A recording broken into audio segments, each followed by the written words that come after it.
All right, in this lecture, we're going to be going over composition. So what is composition? Well, composition just comes down to basically where you place your objects in your image, as well as what kind of contrast and values your image has, and that all creates your composition. So I like to break down composition into 5 basic rules for composition. Now, you don't always have to follow these rules. In fact, I highly encourage that you break them sometimes just so you can experiment. Now, a lot of people will tell you that these rules cannot be broken if you want to create good artwork, but if you talk to any really good artist, almost all of them will tell you that you can break these rules whenever you feel like it. But they're really good to understand and use as a guide for creating your compositions in your art. So the first one is central composition. So central composition is just when it says that there is an object in the center of your image, and that's going to be your focal point. And just by putting it in the center, that makes it your focal point. So for example, let's say that we draw a building right here in the middle of our image, okay? So there's our building. Now, a lot of the time in central compositions, you're going to have your vanishing point in one-point perspective right in the center along with your object. So if we put our vanishing point right there, we'll have vanishing lines coming off like so, or perspective lines. And then what we could do is we could go ahead and align these perspective lines with trees. So let's say we have a tree right here. And then as it comes down to the next area of the vanishing line, we're going to go ahead and add another tree in, but this tree will be a little bit taller because of perspective. And we'll just continue to do that all the way down. We'll do the same thing on the other side.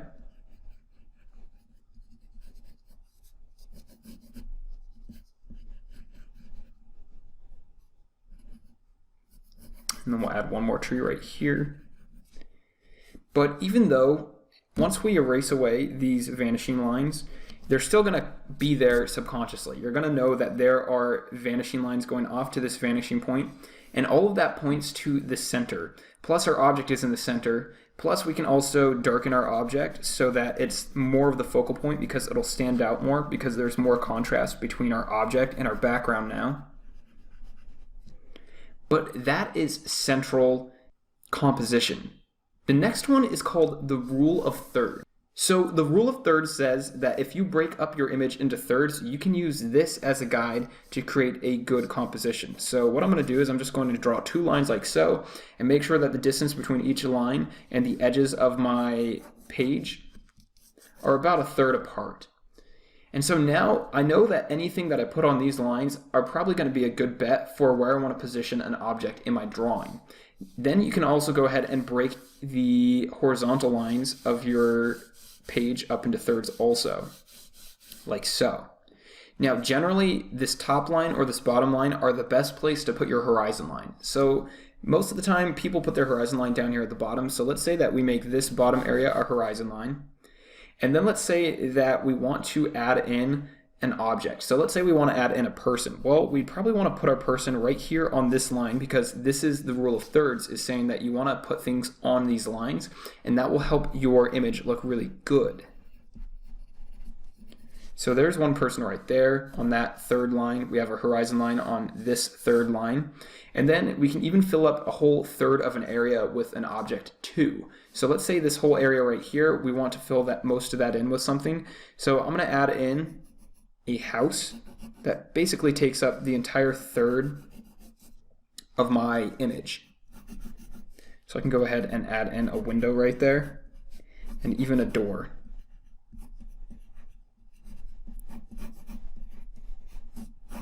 So now that takes up that 1/3.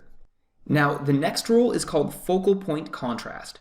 Now what this is just contrast within your focal point. So like we've gone over before, it's basically just drawing the viewer's eye into whatever you want by creating as much contrast as possible. And contrast can be created in many different ways, through line quality, through values, so we can put contrasting values next to each other. You can also do it with color if you're using color in your drawings, and you can also use it by doing texture in your drawings, by having contrasting textures. So let's try an example.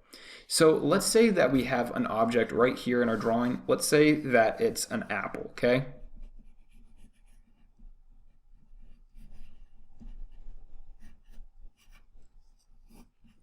So there's our apple. Now we're going to make this apple a white glowing apple. So by adding in a glow around the edge of our apple and making our dark ground really black, it's going to create that focal point contrast. So let's go ahead and fill our background in with a darker color. And as we get closer up to the edge of our apple, we're going to fade that in to the white value around it, so it looks like the apple is actually glowing. All right, great. Now, another thing, like I said, we can do is we can add in some contrasting texture. So for example, let's say that our background is a really rough texture, and then we're going to leave our apple a very smooth texture. So we're not even going to add any texture to our apple, but we might add some really harsh texture to our background. And as we get up to the edge of our apple, we're going to leave that texture out.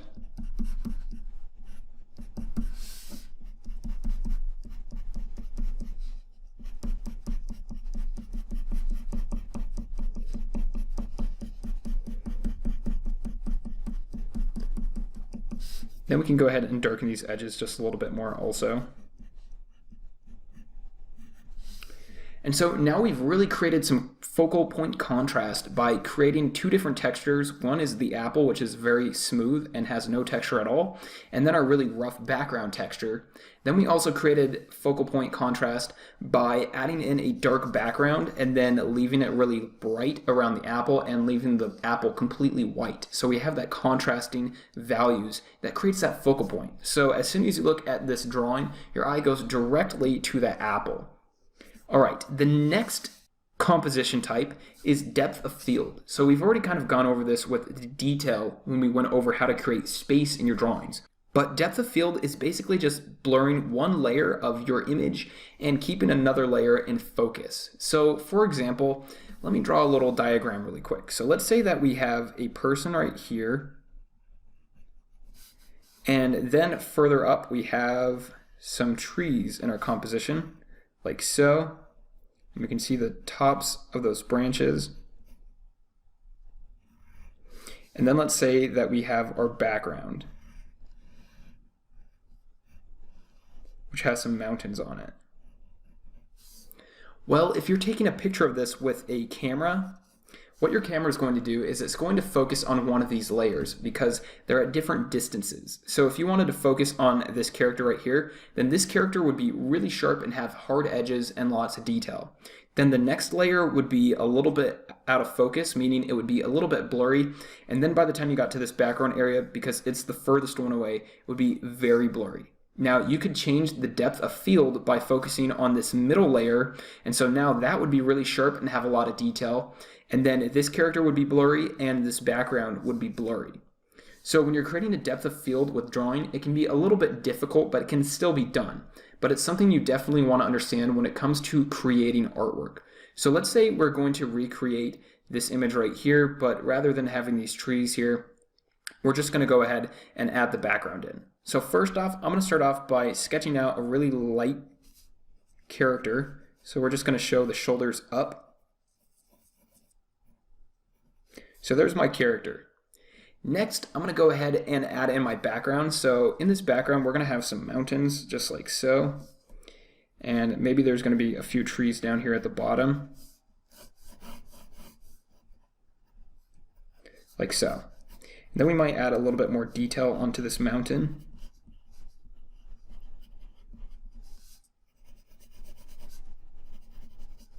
All right, perfect. So our background is going to be in focus and our character is going to be out of focus. So that means we want the edges of our character to be very blurry. So we're going to start off kind of lighter and then we'll work our way to darker colors. But we want to make sure that the edge of this character is blurred so it's out of focus.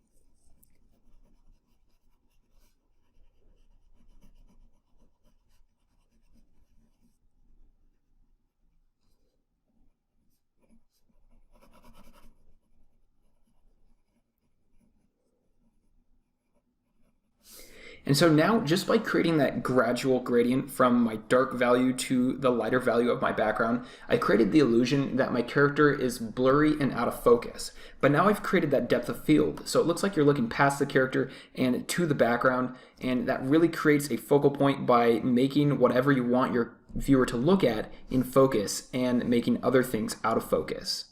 Now let's go over the last one, symmetry and balance. So asymmetry basically means that your object is the opposite of symmetrical, meaning that the things on both sides of your lines, if we divide our drawing up into the middle, things on both sides of that line do not match up. They don't reflect each other. So let me show you what I mean. So if we have a bottle right here, if this was symmetrical, we would add another bottle in the same exact spot on the other side. But we want this to be asymmetrical because it makes our composition much more interesting. So over here, we might add a book. Like so. Go ahead and add some pages to that book, darken in the cover. So this is asymmetry. So this makes your drawings much more interesting. If they're completely symmetrical, they're going to look really boring. But you also want to keep in mind that you want to create something called balance. And balance just means that your image is filled on both sides. Now, like I said, sometimes you can break composition rules, and so sometimes you don't want your image to be balanced, meaning that one side might have an object and the other side has nothing on it. That would create an imbalance in your drawing. Right now, our drawing is pretty balanced because we have an object that is relatively the same size on both sides of our drawing. If we were to add a pumpkin on this side, behind our bottle, like so, and then we were to add a bowl over here, I'm going to go ahead and outline my composition so we can see where we are a little bit more. Well, now it's out of balance. This doesn't look right because this side has much more stuff. But if I were to go ahead and add in a few more things on this side, I don't really know what, just a ball and whatever else I wanted to, maybe another bottle back here. Well, that kind of balances it out a little bit more. The middle of our composition is looking a little bit bare, so I'm going to add an object right there too. But now our image is looking much more balanced. Now let's look at an example of something being imbalanced. So if we were to draw an image like so, and then let's say we had a horizon line like this, and then let's say we had a character out here standing on our horizon line. And that was the entire image, just the foreground, the sky, and our character. Well, this is imbalanced because there's only one object on this side and there's nothing on this side. Now, something we could do to make this more balanced is we could go ahead and add a hill on this side of our horizon line, like so. And that kind of balances out our entire image. So it's almost like you have to imagine that each object and thing that you add to one side of your image, whether it's the sides of your image or the top and the bottom, are kind of like weight. And so if it's imbalanced, it's going to topple over. But also keep in mind, like I said, you can always break these rules. So just because you have a character on a flat horizon line, so let's go ahead and erase this hill. Just because you have a character on a flat horizon line and it's imbalanced does not mean there's anything wrong with that. Sometimes that works, and sometimes you want to do that because it makes your viewer feel uncomfortable, and that might be what you're trying to create with your viewer. Alright, that brings us to the end of this lecture. So in this lecture, we learned 5 basic composition rules. So the first one we learned is central, which is where you put your focal point in the center of your image, and then you have lines pointing to that center image. If we wanted to, we could also add in other lines in here that are in perspective that would also point to our center image. Next is the rule of thirds. So the rule of thirds says that if you break your image up into thirds, wherever those lines are, if you put your objects on those lines or fill those areas in, that you're going to create a nice looking composition. The next one is focal point contrast. So focal point contrast says that whatever you create contrast between is going to be your focal point. Whatever has the most contrast, meaning in value, in texture, and in line, that's going to be your focal point.